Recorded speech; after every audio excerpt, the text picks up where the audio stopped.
¿Cómo les va?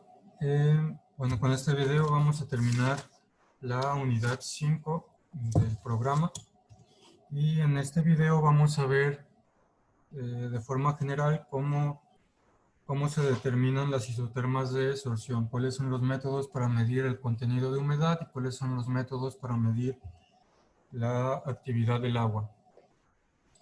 Ok, entonces vamos a comenzar. Y bueno, para obtener las isotermas de sorción de cualquier sustancia, si queremos obtener las isotermas de sorción, vamos a necesitar poder medir de forma precisa tanto el contenido de humedad como la actividad del agua. Tenemos que medir estas dos de forma precisa a diferentes niveles conocidos de humedad relativa de la atmósfera. Entonces, para valores conocidos de humedad relativa, tenemos que medir cuánto es el contenido de humedad del alimento y tenemos que medir cuánto es la actividad del agua. Si podemos hacer estas mediciones, podemos crear una tabla de contenido de humedad contra actividad del agua y a través de eso, pues como vimos en el ejemplo de Excel, poder hacer una gráfica de las isotermas de sorción, ya sea en forma como aquí le acabo de dibujar, o ya sea con la ecuación linealizada a través del modelo BET. Pero lo importante es que necesitamos poder medir estas cantidades de forma precisa. Entonces, primero vamos a ver algunos métodos para la medición de la actividad del agua. Medición de la actividad del agua.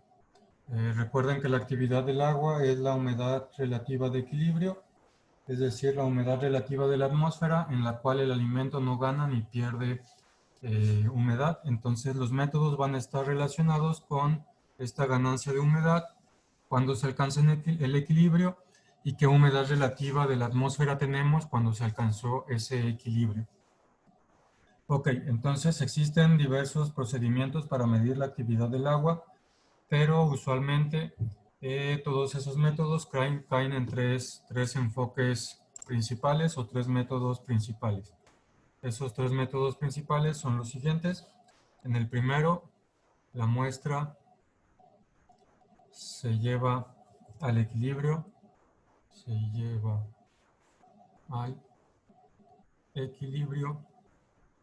con una atmósfera cerrada,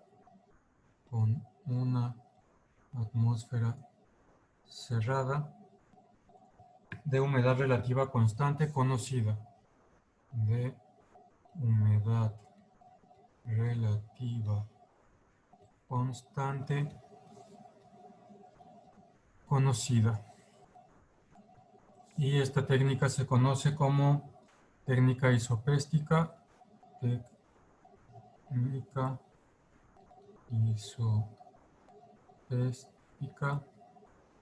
o método de desecadores, o método de desecadores.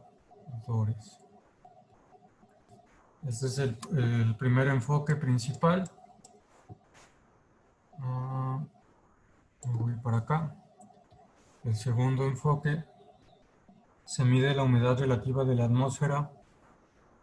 Se mide la humedad relativa de la atmósfera en el espacio que rodea a la muestra de alimento.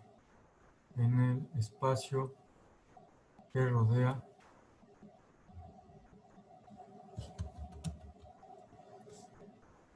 la muestra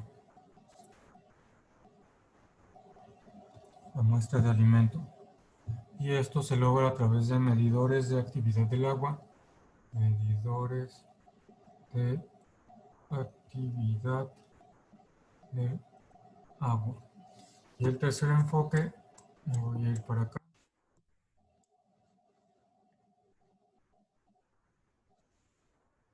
El tercer enfoque es el método dinámico.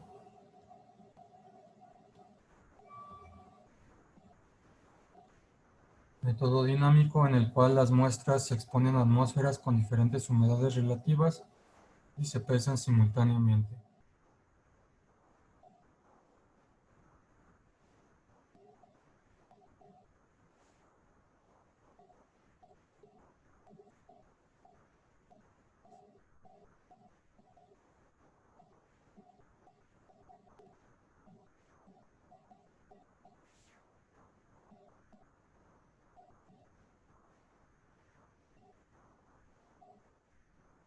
Y se pesan simultáneamente.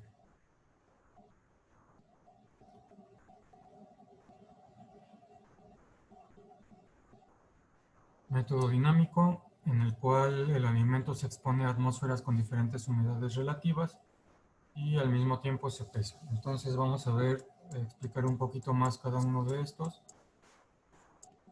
En el primer método involucra muestras de contenido de humedad inicial conocido, es decir, conocemos XW inicial. Y estas muestras pasan por un proceso de ganancia de humedad o de pérdida de humedad.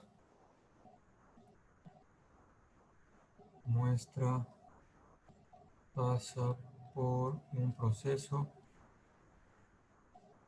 de pérdida o ganancia de humedad.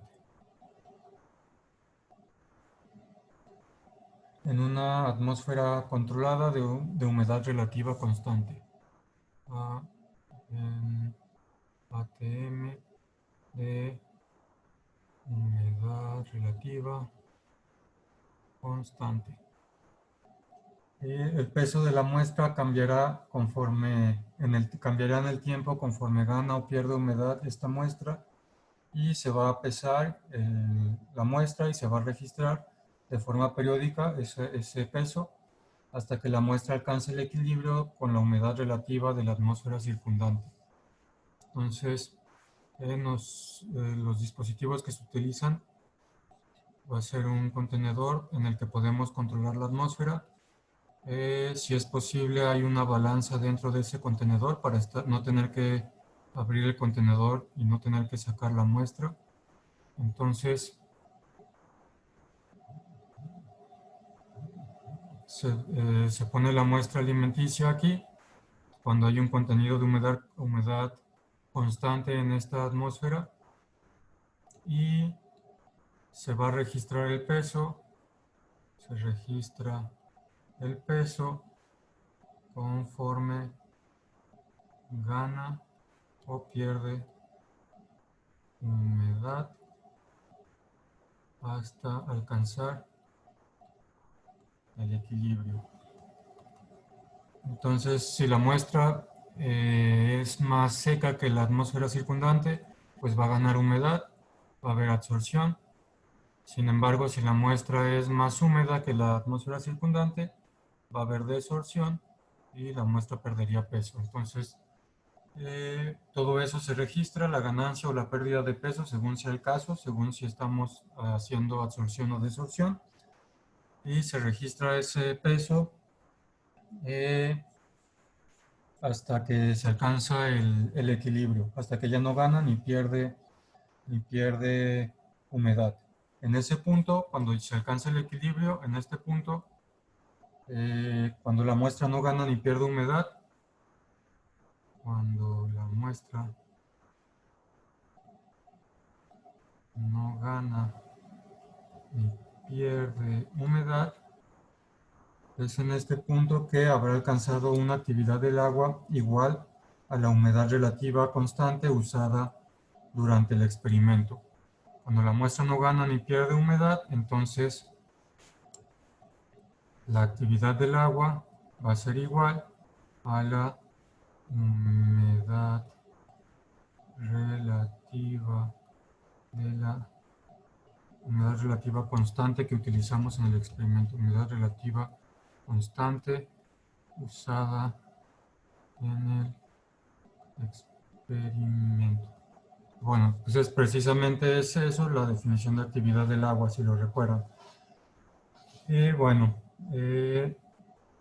Entonces este método funciona así: se pone una muestra dentro de una atmósfera controlada y se registra su peso hasta que se alcanza el equilibrio, y en ese punto en el que se alcanza el equilibrio, la actividad del agua habrá alcanzado la humedad relativa constante usada en el experimento. Ok, ese es el primer enfoque: tomar mediciones a través de esta forma. Como conocemos nosotros esta humedad relativa, pues cuando se alcance el equilibrio, pues ese va a ser el valor de actividad de agua. Ok, ese es el primer enfoque. El segundo enfoque, habíamos dicho que se mide la humedad relativa de la atmósfera. Entonces aquí se coloca la muestra de contenido de humedad conocido, también conocemos XW inicial conocido. Se pone la muestra también en un espacio cerrado, se coloca la muestra también en un espacio cerrado. Aquí tenemos nuestra muestra de alimento. Y entonces aquí, en vez de estar controlando, nosotros haber controlado la humedad relativa de la atmósfera, aquí lo que vamos a hacer es que en vez de controlarla, la humedad relativa comenzó en cierto punto y nosotros vamos a colocar una sonda aquí en nuestro aparato, sonda que mide humedad relativa. Entonces lo que vamos a hacer aquí directamente es medir los cambios de humedad relativa del espacio libre que queda entre la muestra y nuestro contenedor. Entonces, esta atmósfera en el espacio libre es sondeada para medir y monitorear los cambios de humedad relativa o presión parcial, dependiendo sea el caso, dependiendo de lo que pueda medir nuestra sonda, pero pues ya también vimos que la humedad relativa se relaciona con las presiones parciales y esta sonda estamos tomando mediciones y registrando hasta que se alcance el equilibrio. Hasta que se alcanza el equilibrio. Bien, cuando se alcanza el equilibrio, pues ya no va a haber un cambio en la humedad relativa medida. Y la humedad relativa medida cuando se alcanza el equilibrio se toma como actividad del agua de la muestra. Otra vez, pues es la definición de actividad del agua. Cuando se alcanza el equilibrio, cuando se alcanza el equilibrio, la humedad relativa, le voy a poner HR para abreviar, la humedad relativa de la ATM se toma como la actividad del agua de la muestra. Y bueno, pues esa es la definición de actividad del agua, la humedad relativa de equilibrio. Cuando se alcanza el equilibrio, pues la humedad relativa que midamos en la atmósfera es la actividad del agua de nuestra muestra. Y en el tercer enfoque, en el método dinámico, las muestras de alimentos se exponen por un corto periodo de tiempo a aire fluyendo, es decir, también tenemos un ambiente controlado, tenemos nuestra muestra alimenticia y también tenemos un sistema que puede pesar. Aquí tenemos una balanza, tenemos un sistema que está pesando constantemente esa muestra y la actividad del agua se obtiene a través de esas mediciones de peso. Se pesa la muestra. ¿Cómo cambia el peso de la muestra cuando hacemos pasar aire con diferentes humedades relativas? Aire, diferentes humedades relativas. Entonces se hace pasar aire a diferentes humedades relativas y dependiendo de esas humedades relativas va a haber cambios en el peso de la muestra y a partir de eso se va a obtener, se va a deducir la actividad del agua de la muestra. Entonces esos son los tres enfoques generales. Si quieren verlos con más detalles, Si quieren verlos con más detalles, pueden checar el libro. Ahí en el libro vienen las referencias. Hacen muchas referencias a algunos artículos donde se describen con precisión los métodos que se utilizan para medir la actividad del agua. Entonces ahí si quieren, si les interesa más esto, pueden irse al libro, revisar las referencias, buscar las referencias, buscar los artículos, y ahí en esos artículos describen más en detalle cada uno de los métodos para medir la actividad del agua. Ok, continuamos. En general esos son los 3 enfoques para medir la actividad del agua. Y lo que hay que recordar es que no importa qué enfoque se escoja, la absorción es fuertemente dependiente de la temperatura y esta se debe mantener constante y controlada mientras se llevan los experimentos a cabo. Acuérdense que estamos intentando obtener isotermas y acuérdense que isotermas quiere decir misma temperatura. Entonces, sin importar el enfoque,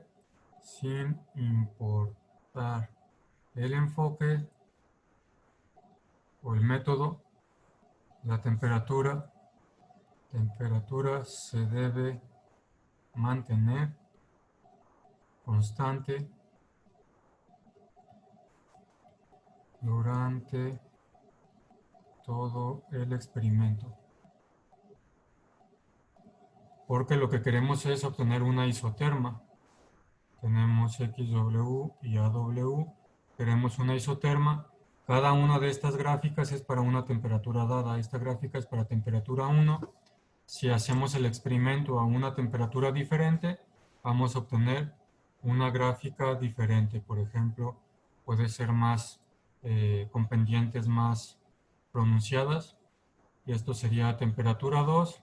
Y para cada temperatura distinta va a cambiar la isoterma de absorción.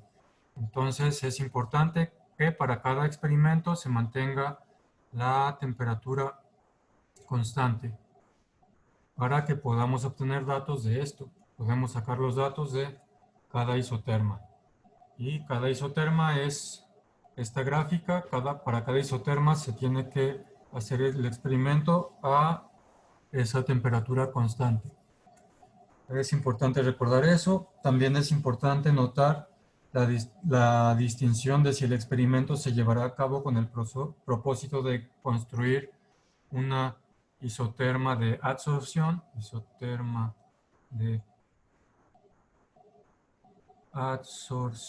o si vamos a construir, por otra parte, una isoterma de desorción.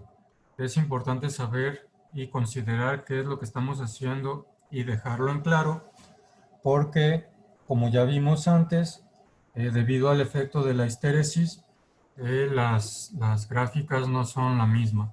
Recuerden que en el proceso de absorción y desorción teníamos gráficas distintas.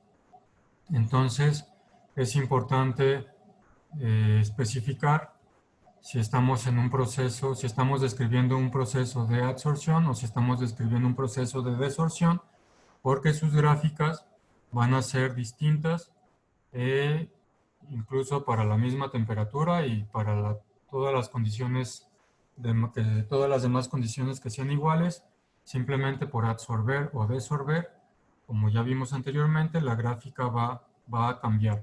Hay este fenómeno de la histéresis, en la que el camino de ida no es igual que el camino de regreso, y entonces hay que considerar eso y hay que dejarlo bien en claro cuál de las dos isotermas, si es absorción o desorción, estamos sacando datos para poder construir esta gráfica. Es importante hacer esta distinción. En el caso de las isotermas de desorción, el alimento estará inicialmente fresco y lo vamos a deshidratar. Perderá humedad y perderá peso. En el caso de desorción es lo que va a pasar. Tenemos alimento fresco y lo vamos a secar. En el caso de la absorción es el caso contrario. El alimento estará inicialmente seco y en el experimento va a ganar humedad y peso y es lo que vamos a estar midiendo esos cambios. Entonces, como les digo, también es importante hacer esa distinción. sobre si vamos a hacer una isoterma de adsorción o de desorción. Y ok, para terminar ya, entonces ahora falta mencionar un poco de todo esto anterior fue de cómo medir actividad del agua y ahora vamos a decir cómo hacer la medición de contenido de humedad.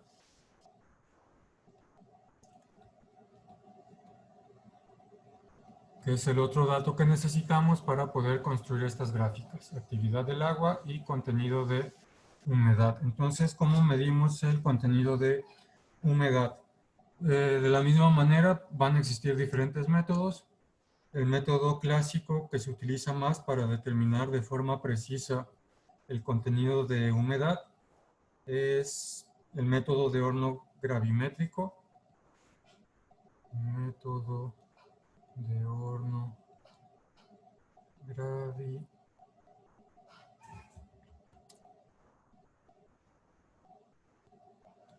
Este es el método clásico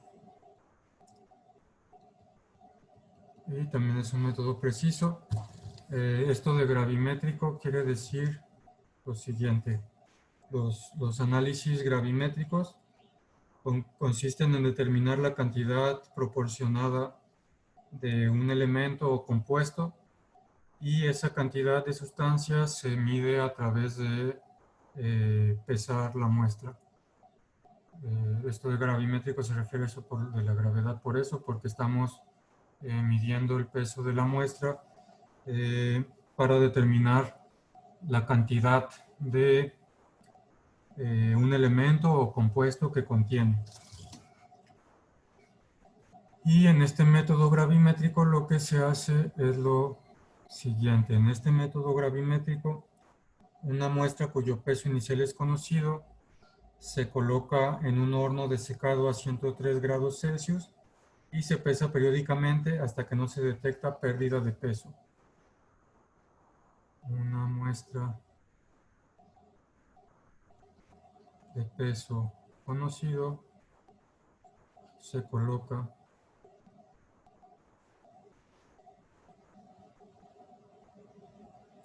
en un horno de secado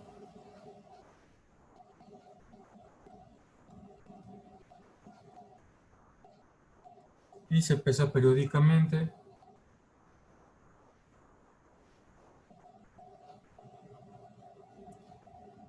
hasta que no se detecta pérdida de peso. Hasta que no se detecta pérdida de peso. Y pues a través de este análisis de ir pesando la muestra, se puede deducir el contenido de una humedad, como les digo, por este análisis gravimétrico que nos permite hacer eso, de encontrar la cantidad de un compuesto o elemento y a través de medir el peso de la sustancia y los cambios de peso de la sustancia. Igual, si les interesa más de esto, también pueden checar las referencias que menciona el libro, donde pues vienen artículos donde se habla más en específico en más detalle de todo esto. Además de este método de horno gravimétrico, existen otros métodos para calcular el contenido de humedad. Existen también algunos medidores de humedad. Medidores de humedad. Estos medidores de humedad trabajan midiendo la conductividad. Estos miden conductividad. Miden conductividad.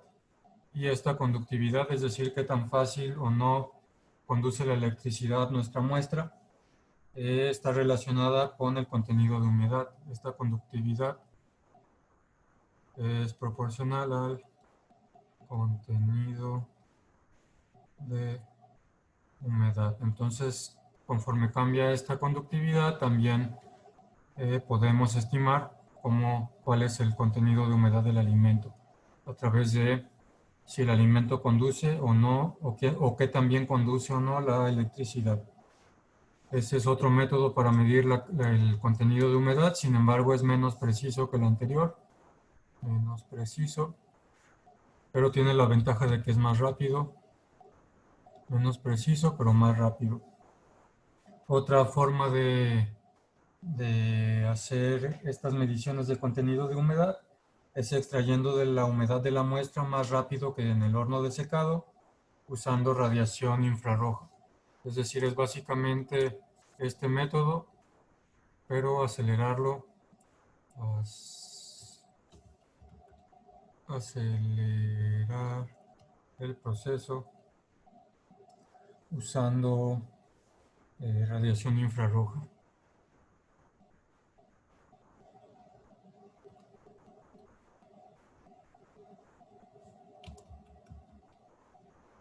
Entonces, también se acelera el proceso, es decir, no solo se seca por la temperatura esta del horno, sino que se usa radiación infrarroja para extraer esa humedad más rápidamente. Perdón. Y como les digo, pues estos métodos, este también es menos preciso. Estos métodos alternos son menos precisos, pero son más rápidos. Este método de horno gravimétrico es el que más se utiliza porque es muy preciso, aunque toma tiempo. Entonces, bueno, estos son algunos métodos de forma muy general de cómo se mide el contenido de humedad de una muestra. Entonces, a través de medir el contenido de humedad y a través de medir la actividad del agua, podemos construir estas isotermas de desorción y podemos podemos trabajar con ellas como lo hicimos en el ejemplo, en el ejemplo que resolvimos en Excel. Y a través de esa información, de tener estas isotermas, también podemos conocer las propiedades del alimento en el sentido de qué procesos lo van a descomponer y qué procesos no, y crear en base a eso métodos de almacenaje, procesamientos, etcétera, para expandir lo más posible la vida útil. Ok, entonces con esto terminamos lo de las isotermas de absorción, estos procesos de absorción y de desorción. Y con esto terminamos esta unidad. Y la siguiente unidad comenzamos a hablar más en específico de sistemas dispersos. Ya hablamos de forma general de esto al final de la unidad 4, hablamos de coloides. Entonces ya conocemos un poquito de esto de sistemas dispersos. Pero en la unidad 6 vamos a hablar más en específico y en más detalle de los sistemas dispersos. Por lo pronto, pues, este video lo terminamos aquí.